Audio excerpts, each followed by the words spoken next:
Hello, vegetarian. Ano nga ba mas prepare mo pag naghahanap ka ng trabaho?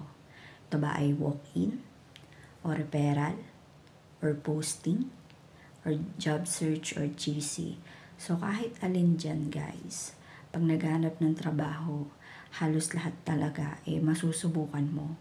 Pag sinabi nating walk-in, ito po yung pupuntahan nyo yung location o kung saan yung applyan. Pwede rin dumiretso na kayo doon sa site or doon sa company mismo or agency kung saan po kayo mag-a-apply.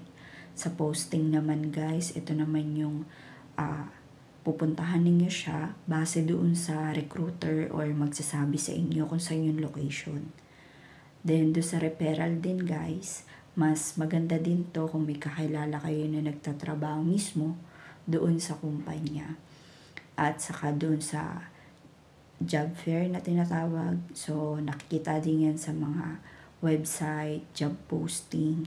So, kahit alin dyan guys, pwede ninyong itry. Nang sa ganun guys, malaman ninyo kung saan po ba kayo mas komportable. So, kung nagbabudget po talaga kayo patungkol sa paghahanap ng work, pwede nyo naman din po subukan ang lakad-lakad muna or tanong-tanong muna, yun nga yung referral. Nang sa ganun, hindi naman kayo gumastos ng malaki. Then, dito sa online din guys, meron din naman po. Pero base din po sa experience ko, mas nape-prepare ko yung walk-in guys. Nandoon na rin yung makikita mo mismo yung location ng lugar. At saka makikita mo yung environment, yung mga nagtatrabaho, ano nga ba yung nangyayari. Hindi naman po ako against sa mga posting or ano, kasi syempre karamihan din naman dyan din naman tumitingin na guys.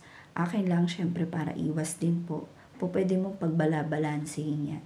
So sa paghahanap ng trabaho, medyo tricky talaga yan.